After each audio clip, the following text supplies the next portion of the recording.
I'm 60 years old and retirement is just around the corner, so saving money is super important. But here's the thing, being frugal doesn't mean sacrificing your happiness or lifestyle. In fact, it's one of the best ways to prepare for the future and live well right now. So today, I'm sharing 30 frugal tips I use to save money, reduce stress, and make retirement goals feel way more achievable. Walking is my #1 frugal tip. I love walking. It clears my head. It instantly puts me in a better mood. If I walk my dog, Sven, I feel happier because I know he's loving it too. If I want to visit with a friend, sometimes I suggest going for a walk instead of lunch or coffee. It's free and we can talk and enjoy each other's company in a really nice setting like a park or maybe near the beach. 2, make your own coffee. Yes, we all know this one. And while it's fun to have a fancy latte as a special treat once in a while, making your coffee at home will save so much money. I used to buy coffee every day on my way to work in my 20s. And in my 30s, I would buy really expensive coffee beans and grind them at home, which is still cheaper than buying a Frappuccino from Starbucks every day. But now, I buy instant decaf coffee. I find that when I add cream, stevia, and cinnamon, it just elevates the taste so much that I really look forward to drinking it every morning. 3, make do with what you have. I have my 1999 Toyota Corolla, and I love it because it's paid for. It used to be my mom's, and although it really looks like a hoopty, it still drives well, and I've kept up on the maintenance and repairs. I also make do with my furniture and home decor. Home design is like fashion. Every year it's a new look or trending aesthetic, like boho, cottagecore, Japandi, postmodern, mid-century modern. There's even a color of the year. And even wood color goes in and out of style. A few years ago, it was light colored wood. Now it's more medium tone woods that are trending. But furniture and home decor isn't like clothing. You can't just get a new sofa every year.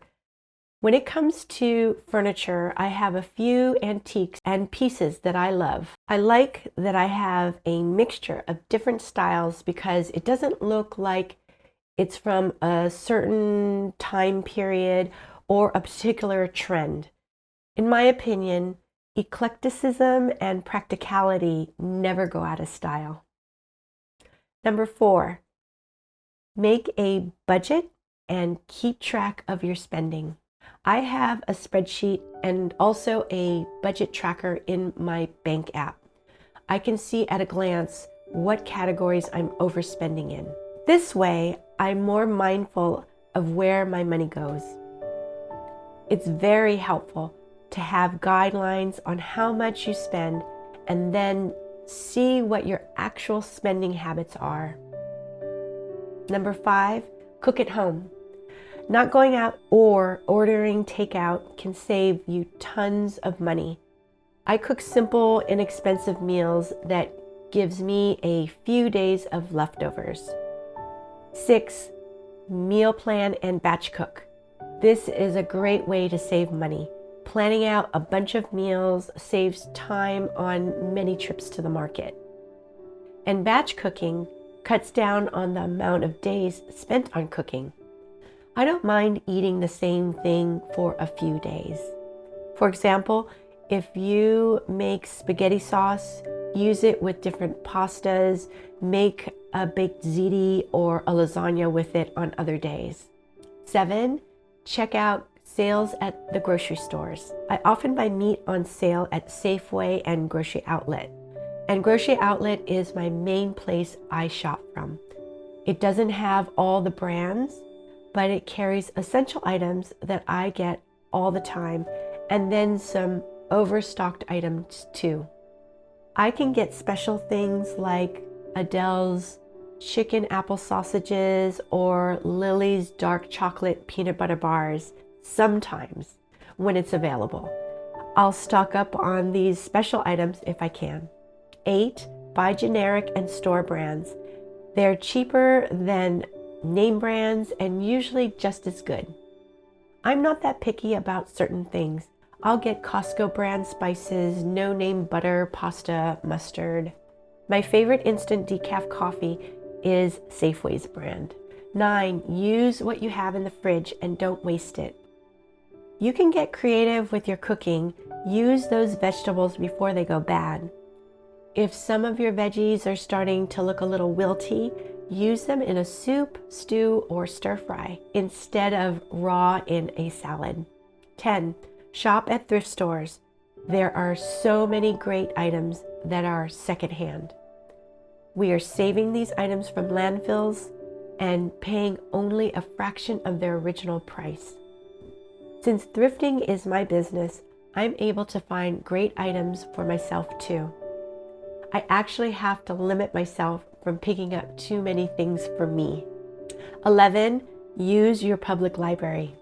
Not only do they have books and magazines, but they have movies, music, events, book readings, and even online books. I've always loved libraries. I remember my mom would take me and my brother, and it was such a peaceful, happy place. When my kids were young, I would take them to the library and we would spend hours looking at books and letting them wander and play with the toys there. Now, I love browsing through books or finding a quiet corner to do some work or just read. It's a nice, comfortable place to share with your community. 12, use neighborhood-free libraries. These are little boxes in front of a house filled with books for taking or borrowing. I love to donate books to these libraries that are just in my neighborhood. And I can also grab a book while I'm there. 13, reduce energy consumption. In the winter, I use a big blanket sweater hoodie called a comfy, and I also layer my clothes. I'm in a basement granny flat, which is cool in the summer, but really, really cold in the winter. Luckily, I have mild weather here in Northern California, so this really works for me. I don't have air conditioning and I don't turn on the heat unless I absolutely need to. 14, go ahead and cancel barely used memberships. I also like to delete unused apps on my phone to get rid of clutter. It's really easy to forget about memberships and apps, so the best thing to do is think twice before getting them. 15, get rid of cable. It's really freeing. I never watched all those channels anyways. I pay for Netflix and Hulu and share it with my family members. I also love watching YouTube on my TV and it's free. 16, batch your errands together. It might take a little bit of planning and scheduling, but it saves time and gas in the long run. Have you ever gone to the grocery store and then later realized that you needed to go to the post office? It can be really helpful to do a little planning and jot down what needs to be done for that day. 17, low-cost entertainment. I already mentioned walking and the library, but there's also hiking, reading, window shopping, YouTube, going to the park, and playing a musical instrument. I enjoy practicing taiko drumming and playing my ukulele at home.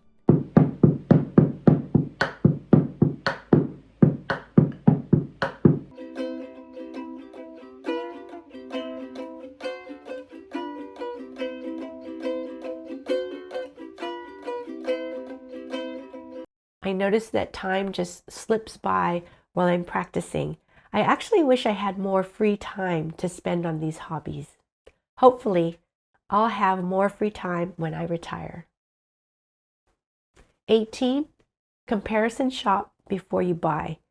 Put some time into researching and comparing different brands before you buy. I've done so much research when I was looking for my latest microphone. I really noticed that the sound in this video has improved. Yay! I feel it's important to read reviews, check YouTube, whatever you need to do to feel good about what you're going to buy. 19, repair before replacing. It's great if you can mend or fix things so that you don't have to buy another one. I'll use a sweater shaver, which shaves off pilling on clothes, sew a button or mend a small hole, and even clean out something to make it look brand new and run again. I've done this with vacuum cleaners. If I clean them out thoroughly, they run much better. 20. For frequently used items, buy in bulk. We usually buy toilet paper, olive oil, Himalayan pink salt, avocado oil at Costco. This saves time and money. 21. Make your own cleaning products. I make my own cleaner with vinegar, water, and lemon essential oil in a spray bottle. This is great for basic cleaning and very cost effective. 22. Don't impulse buy. Wait a day or two to see if it's something you really need. I do this with Amazon items. If I forget about it, that tells me that I really didn't need it. 23. If you have the time, make DIY gifts. These handmade gifts are inexpensive, but they are so thoughtful because it took your time and energy. I've made granola, cookies, energy bars, and scented Epsom salts in a mason jar. Thoughtful, inexpensive gifts that were useful or edible. 24. Fill your own water bottle with filtered tap water. This saves money because you're not buying bottles of water, and it's also better for the environment. 25. Stay healthy. Take care of your health so you don't have to spend on expensive medicines and procedures. If you invest in your health, you can save a lot of money. 26. Live in a smaller place. As we get older, we don't need big houses anymore. I'm lucky to be living in what is essentially a duplex with my daughter Kelsey, Justin, and Malia upstairs and me and Sven downstairs. We share expenses and resources, which saves us money. And since it's just me and Sven downstairs, I have enough room to both live and work in. 27. Invest in quality. In the long run, you'll save money because it will last longer. Before I bought this microphone, I bought a cheap one. It broke after a couple of days. I thought I was getting a great deal, but I ended up wasting money. 28. Not using iCloud storage. I don't know how long I can avoid using it, but I refuse to upgrade iCloud storage. Instead, I use external hard drives to store photos and files. I wonder if I'm the only person who does this. Let me know in the comment section if you do the same. 29. Try a no spending challenge. Don't spend on anything except for essentials. Try it for a week or a month. It will shift your mindset about spending and what you actually need. This is great if you've gotten into the habit of spending. It's like a detox. This will change your habit of spending to a habit of saving. Seeing your savings grow is very addictive. 30. Embrace minimalism. Minimalism really makes you aware of what you're bringing into your home. I believe minimalism and being frugal can go hand in hand. It's like a mindset shift of changing priorities and cutting back on buying what you really don't need. And cutting back on clutter can be very freeing. Donate or sell things you no longer want or need. Minimalism is more about focusing on experiences rather than stuff. Even though I do have some stuff, I still feel like I'm a minimalist at heart. I hope these 30 tips give you some ideas to save more and live better. Remember, being frugal isn't about depriving yourself. It's about making smart choices so we can enjoy what really matters. If you have any frugal tips of your own, I'd love to read them in the comments. If you'd like more ideas on personal growth in midlife, check out my Starting Over playlist. Let's keep the conversation going and help each other create a more happier, secure future. Thanks so much for watching. I hope you find wellness today and every day.